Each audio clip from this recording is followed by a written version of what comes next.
Ingram Smith, Bud Elliott back again for another episode of the Nolecast, here to do a preview episode. This will be a fairly quick one. The very rare Saturday morning preview episode. So Ah, we're all adjusting our schedules here briefly because of the Monday game.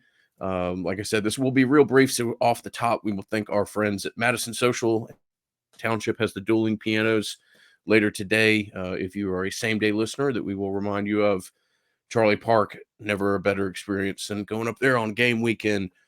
And if you're looking to do some last minute tailgate prep, I would recommend our friends at Social Kitchen. Chad and his legendary team been fantastic for the Nolecast. Worked with Bud twice. Great people. Look forward to seeing Chad soon. And if you've listened to this podcast, we think of Matt Lewis and the fantastic team at Congruity. So, congruityhr.com is the website there. Great people who we would wholeheartedly recommend you using moving forward. All right, Bud. Interesting feeling game that you're, the last kind of game of college weekends, opening, for all intents and purposes, opening weekend. Um, to an extent, kind of wish Florida State was playing in 3.5 hours so we could just go ahead and get game number two in front of us and begin the process of remembering our nice times in Ireland outside of the game itself. But yeah, we're waiting until Monday night, national spotlight. Um, lot to be learned about both teams, but this Boston College team has some nice pieces, but also um, a lot that the game one will tell us.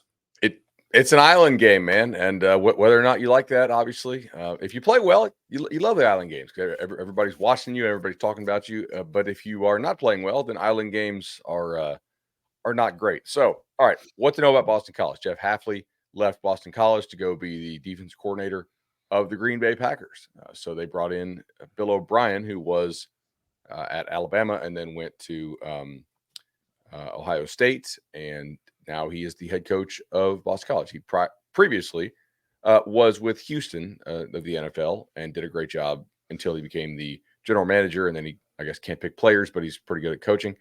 And then he also took over for Joe Paterno during the Penn State scandal they had up there.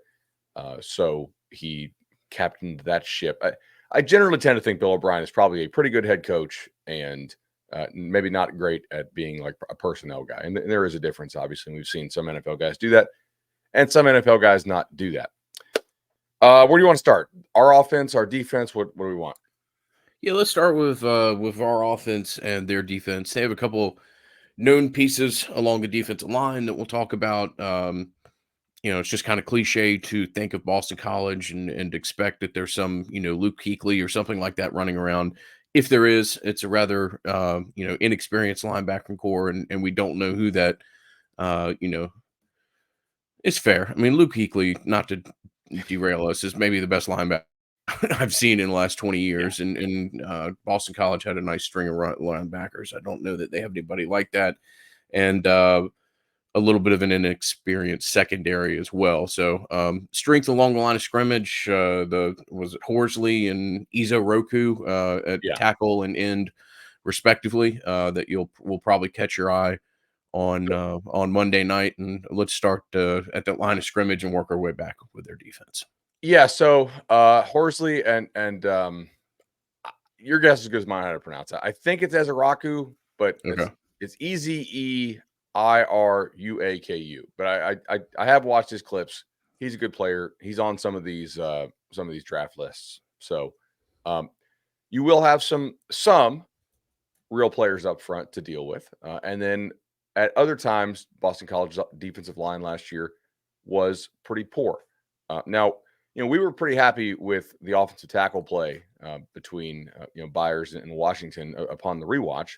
The guard play and the center play in this game uh, against Georgia Tech left a little more to be desired. Obviously, part of that was handling some of like the late blitzes that Georgia Tech brought. So we'll have to see if Boston College watched the Georgia Tech game, and of course they did. But can they replicate? Do they want to replicate what Georgia Tech did? Uh, I think the answer to that is, well, I don't know, because this is a brand new coaching staff for Boston College and they have different personnel than Georgia Tech does.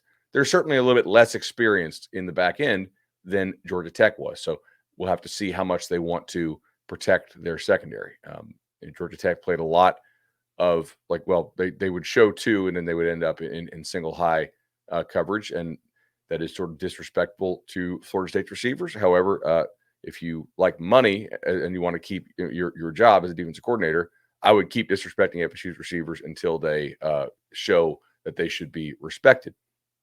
So last year, their run defense was like legitimately terrible. Now, Florida State game did not show that a ton, but I think, as we know, that was a bit of an outlier game, and the guys warmed up in masks. So I do like legitimately people are like, it's an excuse. Like, yeah, do you warm up in masks normally, or do you think that could be an indication that like there's something going around, like a bug going around with the team? But so inexperience at linebacker as well. They have this kid Davion Crouch who played for them in the bowl game. He graded out pretty well on PFF. We'll see if that's a continuation, but like they might be okay there. We just don't look. There's no rule that they're going to play amazing, even though like Georgia Tech played pretty well. You played poorly at times. Tech also just had a really nice game plan that I think out game planned you at times. Like, how often does that actually happen? We'll see. I'm curious how you attack this. Okay, do you try to like if you get a good field, if it's not raining? Have you checked weather on this yet? I have not. No. I mean, like Tallahassee weather, Monday, it's going to be hot, right? But like if you get a good field, I do think this is a game where you definitely could, like you could attack downfield more, than you did against Georgia Tech. If they're going to give you those looks, maybe it's a little more stable field and blah blah blah. I'm not trying to make looks like you're good weather-wise on Monday, at least right, according to a quick reference to the weather app. Yeah. Look, I think the idea that this team just gave you a blueprint is something that gets used too frequently in week 0 or week 1. Ball's not, ball can be very complicated the way, depending on how you want to look at it. I think that's an oversimplification of things. Having said that, I would be shocked if they did not, try to make you establish a run game that at times against Georgia Tech you struggled with. So whether that's, run blitzes or aggressive looks, as to you're saying, and by aggressive I mean what would be deemed as disrespectful to wide receivers that are going to have to play at a level that make you not give them looks that can be deemed disrespectful from a number standpoint. I think any team moving forward is going to make you try to break that mold from a number standpoint and then operate from there. Yeah, teams breaking down that Tech game are going to see, man, Florida State was actually kind of close on some of these runs, and they're probably going to say like, okay, they actually blocked that one up. Okay, they blocked that one up. Okay, so I mean, if I'm BC, I'm anticipating more heavy run because Florida State was much closer to breaking out in the run game than it was in the passing game. How well does DJU handle playing in his second start in this offense? We have mentioned this in the offseason. Typically, transfer quarterbacks we have seen are playing much better when they are in year 2 of an offense. We have a very limited sample on this, so maybe that is a complete like BS stat, and we'll find out in 10 years when we have an appropriate sample of transfer data. But like so far, and it logically follows that more time in an offense to be comfortable with it is better than less time. So, but you know what? This will be DJ's second game, and we will see how he plays with it. How does Mike Norvell use the headset communication to his advantage? Assuming they have it for the whole game, right? Like, does he change what he's doing with DJ, or do they feel like that was actually good operationally? I'm not saying that it was, it was poor. It is pretty clear through about, I don't know, 2,000 college dropbacks. DJ is a guy who struggles a little bit when the picture changes. And I don't think any quarterback is like, yeah, change the picture on me, please. But some adapt to it better. And I would anticipate teams trying to continue to do that with him. So maybe on the headset comms, they will be a little bit better about like anticipating change. Can I talk this morning? Anticipating change, right? Like maybe the reminder. I was talking to Danny Cannell about this. He's like, when we were doing headset comms, I always liked, like, it wasn't like, hey, throw it here. It's like, hey, if they roll into this look, remember, you're hot here. like that type of thing. So I don't know, man. Like there's a lot of newness to the game. There's a lot of newness to the team. I don't know exactly what this team will do. You got to get the ball in the hands of your playmakers. If I'm Mike, I'm probably thinking, man, Lucas looked pretty electric out there on a couple of those touches, and then we kind of went away from it. Now, obviously, he got just plowed on a blitz, right? So you kind of got to make sure that he's in there at the right times. I don't think it's a situation where teams see Lucas in and they decide to blitz the formation, BTF. Like there's certain looks and against certain down to distance where the defense just knows it's like, hey, this is blitz formation. If we get this, we blitz. To force the opponent to show they have answers for it. I don't know that it's quite that, but I mean, if I'm a DC watching like just look at Lucas, like he's probably not going to be a great blitz pickup guy, right? Everybody has strengths and weaknesses. So, I mean, I would expect that you try to get the ball in the hands of Roydell, Philly, and Lucas. We don't know how much 21 or 12 or 11 they're going to play or 10 or whatever. How much of that last week was a mirage? That as far as the ability to execute out of different formations, because that was pretty stark when we put that graphic up there. Yeah. I haven't been to practice. I don't know. This is not any inside information at all. I would expect that you continue to see Cam Davis become a larger and larger part of this offense moving forward as well. Good.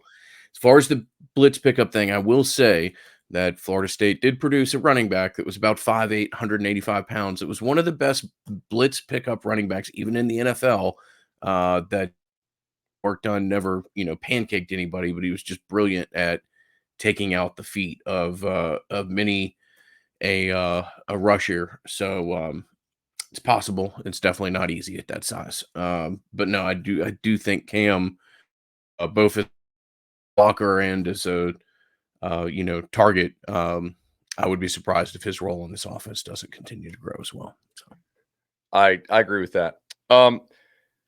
All right, so particularly while you're limited from a personnel perspective at wide receiver till you're full go there, I do think you're gonna continue to lean more and more on your backs. So we will probably see just how good these transfer corners they took are, right? They took a one from Georgia State, they took one from Ohio State, they took another kid from Ohio State.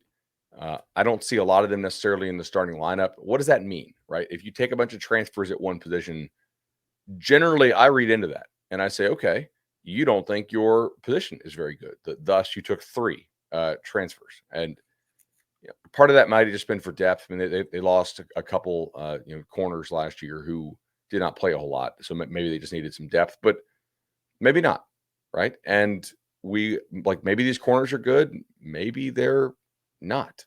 I know that's not really precise, but it's a new coaching staff with a decently turned over roster in week 1, and they didn't play a week 0 game, and you did. I will say, typically, teams coming off a week 0 game when they're playing an opponent that has not played yet, it's not like something where you should just go bet it automatically, but it's not a winning play. Like typically the team that has not played yet has the edge because they have film on you and you don't have film on them historically. mm-hmm. Now we will see how this works out, for this game, but I do think that's important. Like you don't really know exactly what Boston College is going to run.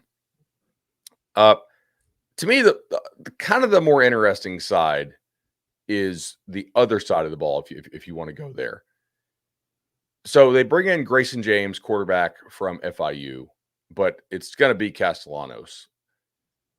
Bill O'Brien is not a guy who historically has embraced QB run game stuff. He is more of a NFL style drop back passer. He was behind a lot of what Bama was doing with Bryce Young.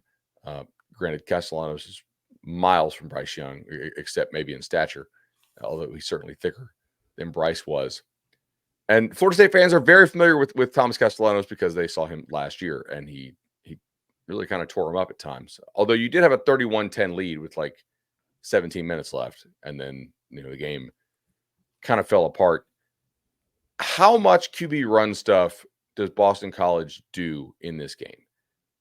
My guess here is because they watched the Georgia Tech film a lot, Mm-hmm. right? I don't know if that's actually what they wanted to do. I don't know what they installed during fall camp. My guess here is that they probably tried to uh, limit Castellanos running. In fact, Bill O'Brien was on the ACC Network show with David Hale and Andrea, and he had said, "Yeah, we definitely don't need to be running the quarterback 195 times." Paraphrasing, but it was pretty clear that they were going to throw the ball more. And I was like, I don't know. I mean, Florida State and Georgia recruited this kid as a running back. Like his best trait is the legs. I'm not saying he can't throw. He clearly can throw some, I mean, but he also threw for 15 touchdowns and 14 picks. Yep. So that's not amazing. So if you're Adam Fuller, you don't really know what you're going to get, right? Like I'm sure you're familiar with Bill O'Brien, but dude, you don't know how they're going to mesh Castellanos' skills with what O'Brien likes to call like that. That's kind of the first fascinating aspect of this side of the ball for me. It's interesting. I do look forward to us doing a week 4 or 5 Nolecast and look back and see, have a better sample size as to what some of these clock implications mean nationally and how they're changing the way that some offenses go about their way. I mean, if we're really going to live in a world in which college football games, you're going to get 56, 57 snaps on offense, then it's a pretty significant departure. Now, we have the game this weekend, and as Florida State fans, we have last weekend. And there were some things that are unique about that, as far as the number of completions you had. You really didn't have many incomplete passes, et cetera, et cetera. But I do think that's going to impact a lot of different aspects of offense, and particularly can impact teams and how they choose to run the quarterback.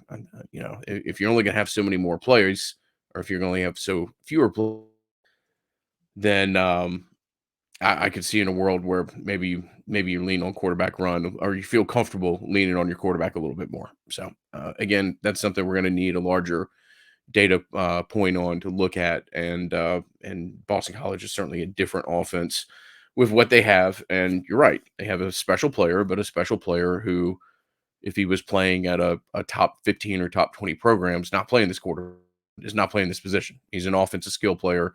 Uh, it's not a perfect comparison, but it would almost be as if Lawrence Toafili had a really good arm. But you know, if you're going to play Florida State or Georgia or something like that, then yeah, you're probably not going to be a quarterback. So Castellanos is an interesting piece. I'm curious to see how a mind like Bill O'Brien tries to incorporate him into an offense. They do have some interesting receivers. So Lewis Bond, who was their pretty pretty heavily targeted guy last year, 80 targets, 52 catches. He's back. They took Duran Bradley from Texas Tech, big body guy, 6'5", 220, and they also took Jaden McGowan from Vanderbilt. He's more of like just a pure speedster. I'm kind of not sure how good Bradley is, and this is not a disrespect or a call out thing, but like, you're leaving Texas Tech, which is going to throw the ball a ton and up tempo, as a receiver to go play for a quarterback with the profile that you just discussed. That's a weird thing. Now, granted, a lot of this is relationships. You do see guys go play for a coach, maybe who coached him before, or was really, really tight with some high school coaches from their area. Maybe he was going to get beat out of Tech. I don't know. But that's sort of an interesting one to me. He also had a little bit higher drop rate than maybe you would prefer. Bond was more sure-handed. So, like, receiving core wise, I don't think they're as fast as Georgia Tech was. They have better size than Tech did. So we'll have to see about the perimeter blocking on some of the screen stuff. I would assume they'll be a pretty heavy screen team. But your corners were generally okay in the screen stuff. It was kind of everybody else, right? Running back has a familiar face in Trayshawn Ward, who transferred from Kansas State. I'm happy for him, man. Like, get a bag from Kansas State and hopefully get something from Boston College. We had said at the time, like, that's not a guy that can play in the NFL because the top end speed just isn't there relative to the size. If you're 191 pounds, like, you got to run not 4.7, not 4.8, right? So, kind of a cool example of how kid that FSU never had any problems with. Go out and get a nice little head start on post grad life through NIL. They also have Kai Robichaux, who's pretty decent runner. Pat Garwo was gone. He was kind of their really, really thick kid last year. He's gone to Nevada. Offensive line wise is interesting.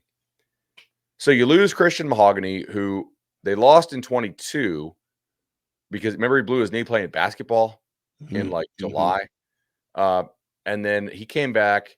He He got drafted pretty highly. He played 761 snaps at right guard, was dominant, first team All ACC, like that, like a clear NFL player. And Halfley knew it when he went down that they were in trouble. I talked to him at ACC Media Day before last year, and he's like, I mean, there's just some guys you got, like, if you don't have them on your roster, that's a problem. Ozzie Trapio's back at he played right tackle last year. We'll see what he plays this year. Kyle Hergel, another guy, honorable mention All ACC, just an absolute stalwart. Played 939 snaps for them last year, all 888 at left guard. So this is a pretty important game for Farmer and for Djax to make some money on national television, and as a bit of a redemption game potentially for what went on in Ireland. I do think that guard is a significant step down for Boston College. Hergel was pretty good. Mahogany was very good. Now, Logan Taylor played almost all the snaps last year for them at left tackle. He made honorable mention All ACC. If you read into the reports out there, he's played very little like spring, summer, fall. So I know he's day to day. We will see. If you're Pat Payton and looking for a redemption game, this would be a nice one to get if the left tackle that they have is not 100%, or just maybe rusty in the best case. His backup, Jude Bowery, also has been dinged up. My guess here is that these guys try to give a go of it, but if they do not, especially if it's both of them out, then I think there's a real chance Florida State's D-line like eats these guys alive. If both play, then I don't really know what to think because it's still some new pieces. I mean, Mahogany and Hergel are not small losses. There's a lot of uncertainty from this game, man. I don't really know exactly what to expect after digging in because how could you? They're going to run new schemes on both sides of the ball. It's not like these guys have a tremendous college track record. They certainly don't have a great college track record with new pieces. I don't expect tempo. Typically, Bill O'Brien does not play with a lot of tempo, so I do think it's a bit of a slower paced game. But I mean, that's a lot of new pieces for an O-line that last year they had 5 guys play 782 or more. They had 1 kid play 328, that's tremendous health on an O-line. I mean, Florida State's is like way different given how dinged up you were last year. So, man, I don't know a damn thing about their tight end, to be honest. Like he wasn't really targeted much last year. The numbers are terrible, like 6'3", 248. That's not huge. Anyway, so that's sort of my preview of the offense. We don't really know exactly what we're going to get. We anticipate probably a little more drop back passing over the course of the season. For this game specifically, here's a question for you. I do think Florida State struggled a little bit with trying to compress the pocket and keep Haynes King in check. I wonder if they just send it in this game. If your backers are having trouble reading and firing, one of the alternatives, and there's pluses and minuses to this, right? You could get burned like crazy too. One of the alternatives is just send them, right? And Florida State does a pretty nice job of some of its creeper stuff and some of its sim pressure stuff. Like Adam Fuller didn't totally forget how to coach in one game. So especially if you get some of his new alignment in there, I think you need to see a decent bit of that, especially post snap, depending on how BC wants to use the helmet comms. Yeah. I'm going to give a prediction that I've got to go. I'm sorry. I'm just up against it all the time. And gotcha. I'm getting that we're supposed to be there in 3-minute look. So Let's do it. All right. I'm going to go 38-23 Florida State. Is the line still at 16 and a half? It's got to be somewhere around there, right? Okay. Yeah. So, 17, 16 and a half. Yep. Okay. So cool. We'll see. Interested in seeing it. I will, obviously we're all going to watch every play and blah, blah, blah, but I'm fascinated to see what Florida State's defense looks like and what their response is, and excited for Monday night. So I'll let you rattle off a few more minutes here, bro. Great seeing you. Talk to you soon, man. Yes, sir. All right. So let's finish this thing up on a good note. So I am going to go 31. I'll go 31-14. I'm not really sure if either team's going to move the ball all that effectively.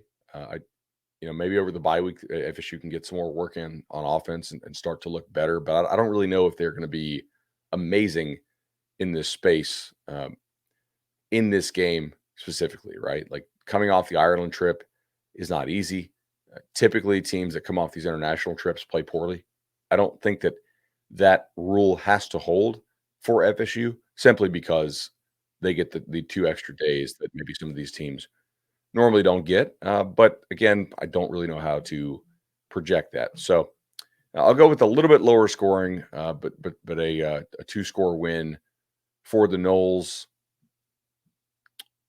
And I'm curious to see just what do you take away from that game as a coaching staff? How do you tighten up your rotations or change up who gets more of the snaps? What do you do formationally? What do you do blitz tendency wise? What do you do now that people have exposed some things that you probably already knew, but if they got found out in game one, what are your counters to that? What are your answers to that? So we will be checking all that out. Really appreciate you guys joining us. Make sure you give thumbs up to the video and like the channel as well. More good stuff coming, and we'll see y'all next time.